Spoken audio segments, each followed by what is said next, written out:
इस 150वीं जयंती वर्षगांठ पर मैं इनको सशक्त नमन करता हूं। आज के इस कार्यक्रम में मंचासीन हमारे अतिथिगण, और जैसा अभी बताया गया था कि बाड़मेर शहर के राजनीतिक क्षेत्र से,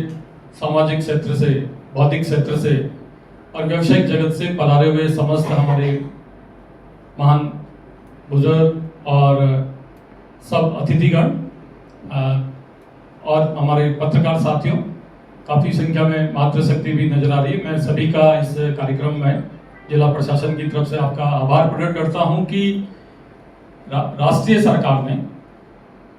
जिस ढंग से इस एक अद्भुत शख्सियत को, जो उनको एक स्थान मिलना चाहिए था, इस देश के स्वतंत्रता संग्राम की अपन बात करें, जो 1757 से जिसकी शुरुआत होती है और 1857 में एक प्रथम यदि अपन कहें स्वतंत्रता संग्राम की जिसको संज्ञा देते हैं, फिर 1947 तक की जो एक यात्रा रही है, निश्चित तौर पे इसमें देश के असंख्य ऐसे महान शहीदों ने अपना बलिदान दिया, त्याग किया, और उसी में से निश्चित तौर से इस बात को कहने में कोई अतिशयोक्ति नहीं कि बिरसा मुंडा जैसे शख्सियत ने, जिन्होंने अपने अमूल्य बलिदान, त्याग और अपने अद्भुत सहयोग के फलस्वरूप जो आज अपन ये इस स्वच्छंद वातावरण में बैठे हैं, निश्चित तौर पे इस प्रकार की शख्सियतों को अपन आज नमन करते हैं और उन्हीं का सहयोग है कि आज अपन भारत राष्ट्र जो है बहुत ही विकास की जिस दहलीज पर आगे बढ़ता जा रहा है। तो निश्चित तौर पे इस बात को कहने में कहीं कोई अतिशयोक्ति नहीं है कि ऐसी महान सपूतों का बहुत बड़ा सहयोग रहा है। जैसा हमारे भील समाज के अध्यक्ष महोदय के द्वारा, वैसे मैं आपसे बहुत पहले से ही बहुत अच्छी तरह से वाकिफ हूं, निश्चित तौर पे इस बात को कहने में कहीं अतिशयोक्ति नहीं।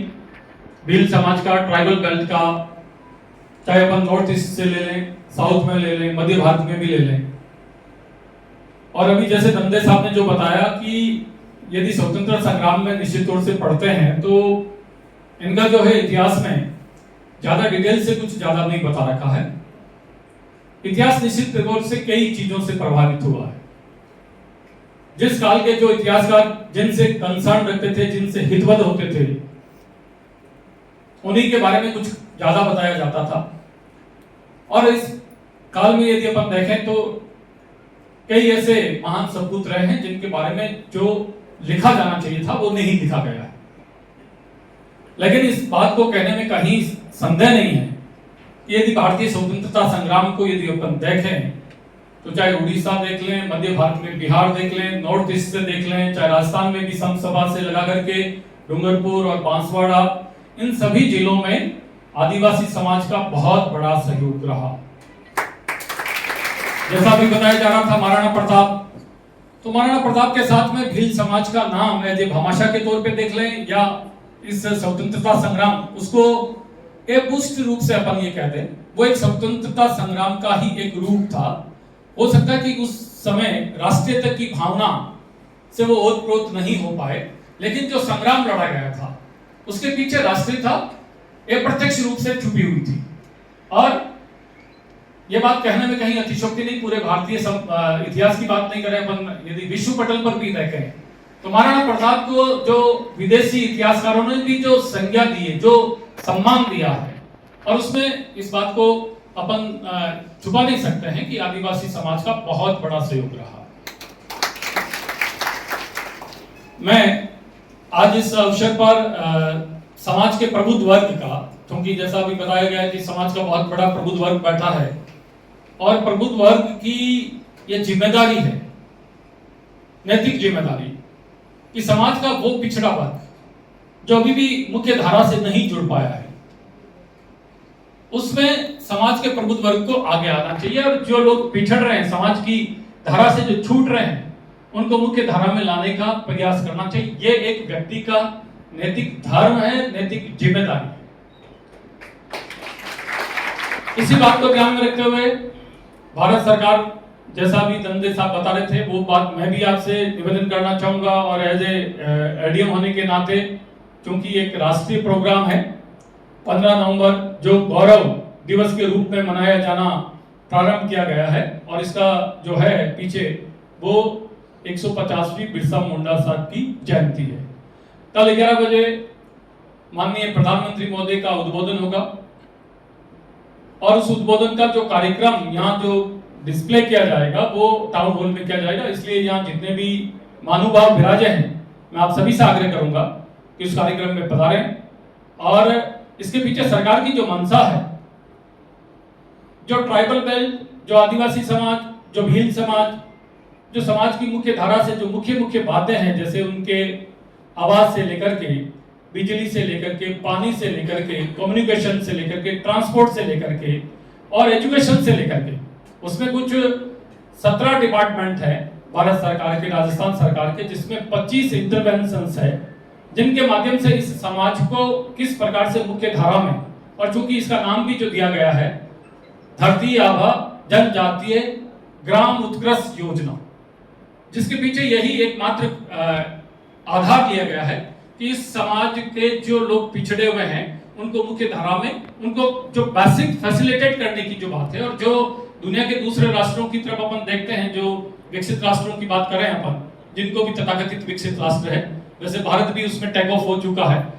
तो उसमें अपन देखते हैं तो क्वालिटी ऑफ लाइफ की बात आती है। और क्वालिटी ऑफ लाइफ की बात करते हैं तो आज यदि ये बात कहने में कहीं अतिशयोक्ति नहीं है कि आज भी इस समाज के लोग जो है, चाहे वो आवास की व्यवस्था देखें, चाहे अपन पानी से लेकर के, एजुकेशन से लेकर के, जो बेसिक फैसिलिटी है जो एक मानव होने के नाते उनको मिलना चाहिए। इसलिए मैंने आपसे पहले निवेदन किया कि समाज के जो प्रबुद्ध, जो अग्रणी वर्ग है, उसका जिम्मा है, उसकी नैतिक जिम्मेदारी, और यदि शुद्ध शब्दों में कह दें तो धर्म यही है। धर्म की परिभाषा वैसे तो अलग अलग लोग अपने हिसाब से कुछ भी व्याख्या कर सकते हैं, लेकिन मेरा मानना है जो मानवता के लिए काम करता है, जो इंसानियत के लिए जो काम करता है, वो शुद्ध शब्दों में आज की तारीख में वो धर्म के उस परिभाषा से परिभाषित होता है। मंचासीन अतिथि महोदय, जैसा कि आज भगवान बिरसा मुंडा की जयंती मनाने का अवसर हमें प्राप्त हुआ है, जो कि एक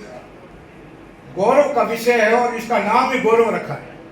ये हमारे लिए, भील समाज के लिए गौरव की बात है। और इतने वर्ष जयंतियां इसके पूर्व में भी 149